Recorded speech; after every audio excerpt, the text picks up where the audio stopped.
Hello and welcome back to another breaking news update. My name is Jimmy Boyd and you were watching Boyd News. I want to thank you so much for tuning in today.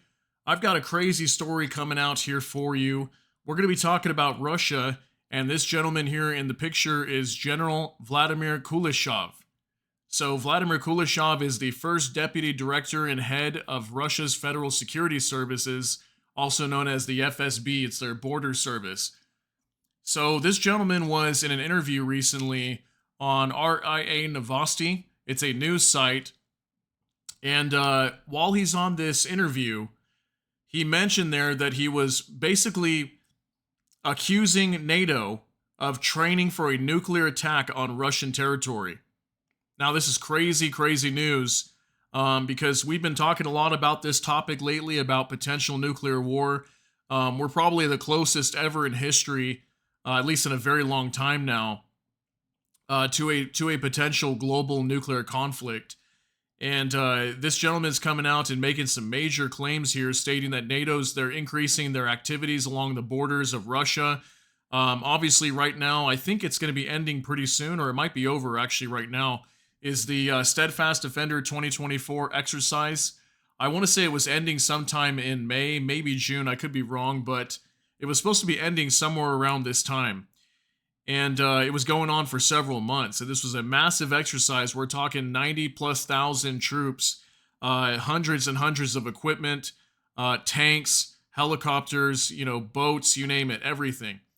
And multiple countries were taking part in this. It was a major NATO exercise to prove that NATO could come to the aid of any nation and protect their borders and protect all the nations of NATO. So this gentleman, yeah, he's going on to say that that NATO is preparing to launch a nuclear strike on their territory. Now, this is, again, very big news because we know that Russia's right around the corner from launching a nuke as well. They've talked about it many times, and we're starting to figure out whether Ukraine is going to be able to strike Russian territory here very soon. I've been talking lots about that. If you don't know about that topic, go ahead and head on to some of my other videos that came out today. So I've got some information to go over. We have got a lot of things to read about, and then I'm also going to be showing you guys a video of Vladimir Putin talking kind of about these types of topics, and we're going to discuss something else. So let's go ahead and get right into this on Kiev Post. Russia claims NATO training for nuclear strike on Russian territory.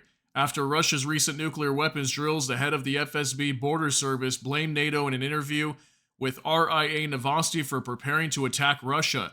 So this just came out yesterday afternoon, and this is him right here in the photo, by the way. Okay, so that's Vladimir Kulishov. So General Vladimir Kulishov, first deputy director and head of Russia's Federal Security Services FSB border service, said that NATO was stepping up its training close to Russian borders, which included nuclear drills, in an interview with the RIA Novosti news site on the occasion of Russia's Border Guard Day. So he said right here, which included nuclear drills. So if they're preparing nuclear drills, and this obviously means that they're preparing to strike Russia with a nuclear weapon. That's what he's basically stating here.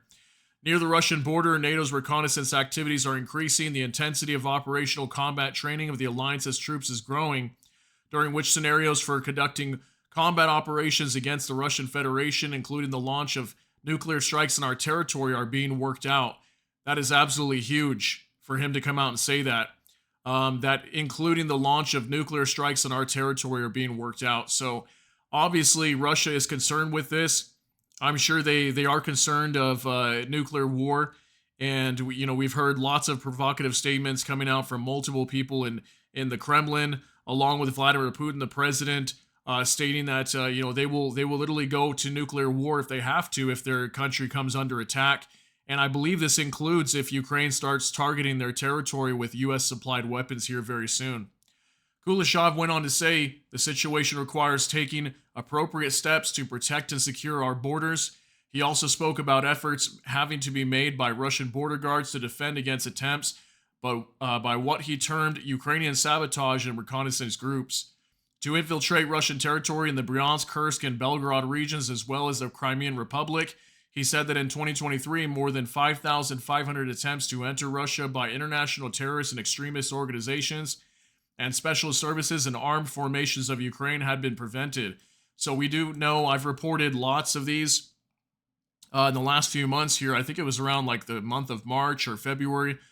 We had multiple incursions into Russia's territory. These were like um, Russian fighters that were fighting on behalf of Ukraine that formed an allegiance and an alliance, basically, where they started attacking inside of Russian territory in the Belgorod region, Kursk region. That's kind of what he's talking about. But there's been more attempts than that just in what we saw in the last few months here.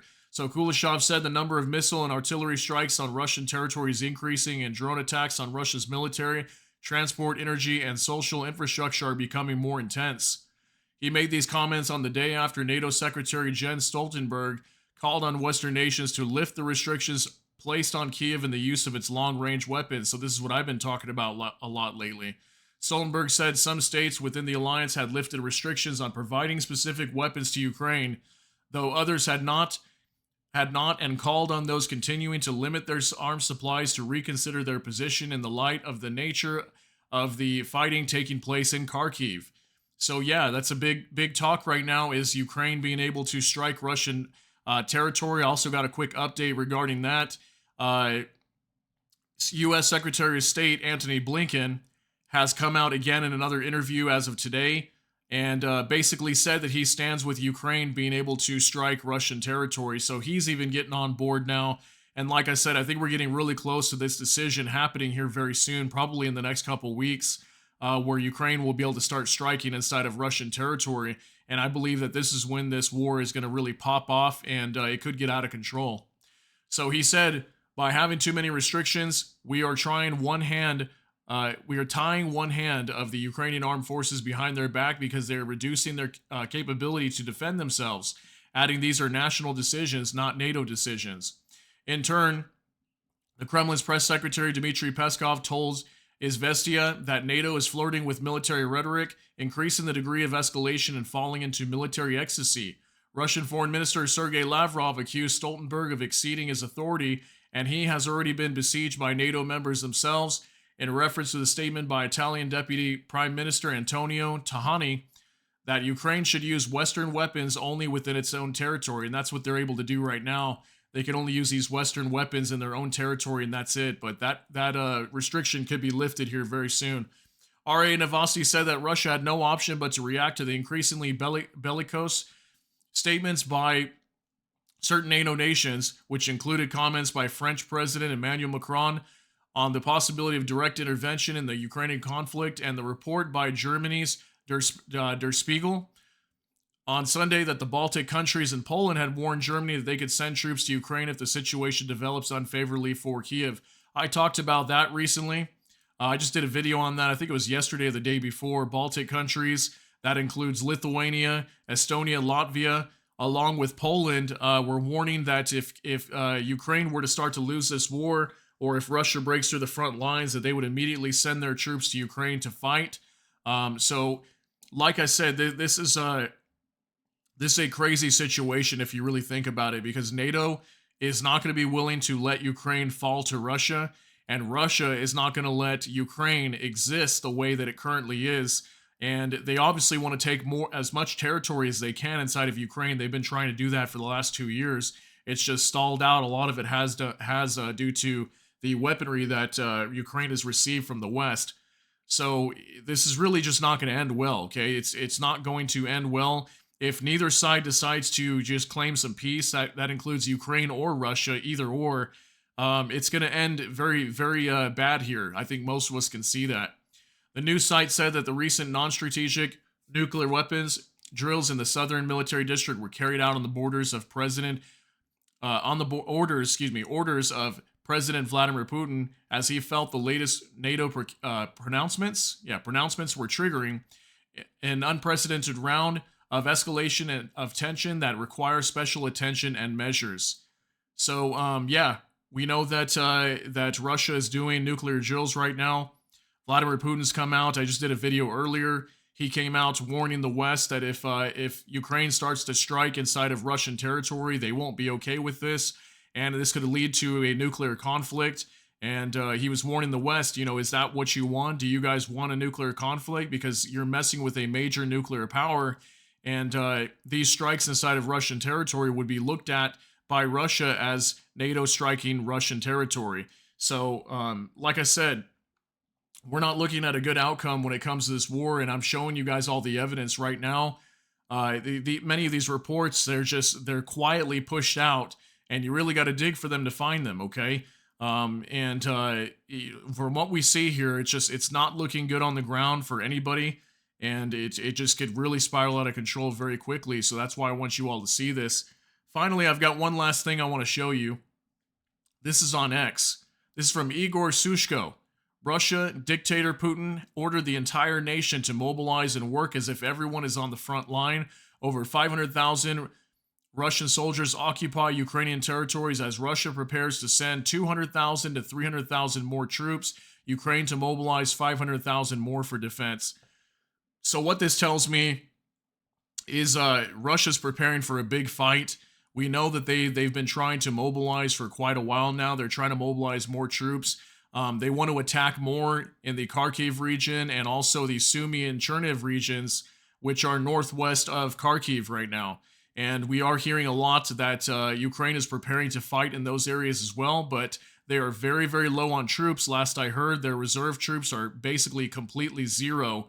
They're using all hands on deck right now. And guys, I want you guys to see this real quick.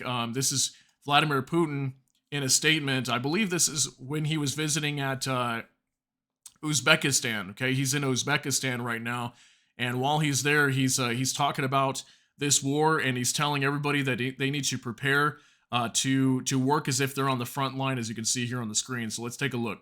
Все должны работать как на линии фронта. Все должны чувствовать себя мобилизованными. И только так мы добьемся тех целей, которые перед собой ставим. В современных условиях по-другому работать нельзя. Нужно наладить тесное сотрудничество всех органов власти, исполнителей национальных проектов. Именно от этого будет зависеть эффективность нашей работы. И только тогда мы добьемся целей, которые ставим перед собой, как уже сказал, и которые нужны стране. Все. Okay, so as you can see there, he's saying that everyone must work as if they're on the front line. Everyone must feel mobilized. I mean, is this like a quiet way of stating that they're going to be mobilizing the entire country to get prepared for war? I mean, Russia's already in a wartime economy. They've already increased their GDP or their defense spending to GDP much higher. I think they're at like 7% or something like that of GDP. It's a really high number, but we know that they are maximizing their output of weaponry right now for this war. And it's just, obviously, Russia's in the position to go to war right now with the entire world if they really needed to. And their nuclear forces are on high alert. Their entire military is on high alert. And then obviously they're worried about NATO being right on their doorstep. And that's also part of the reason, as far as I know, why they even invaded Ukraine. So I don't know, guys. I wanted you to see that as well, because this kind of ties into this whole nuclear conflict thing. This was actually just coming out today with that video. It's getting very dangerous. I hope you're all prepared for this, and this could really get out of control very quickly, and we'll have to see what happens here in the next few weeks. But like I said, once Ukraine gets the A-OK to start striking inside Russian territory, that's when we're going to see things really start to change here, I believe, and it could really go south very quickly. So keep your eyes peeled and pay attention, and if you're not already, I highly recommend considering subscribing to the channel and hitting the notification bell. That way YouTube can notify you when we put out new updates. So that way, you can stay on top of this, because I do cover these topics here quite a bit. So yeah, I want to let you guys get out of here, though. That's going to be it for this update. If you got something out of this, please smash that like button. And also, again, if you enjoy my content, please consider subscribing, hit the notification bell. That way YouTube can notify you. And with that, I hope y'all have a great day. Everybody take care and God bless, and we'll see you in the next one.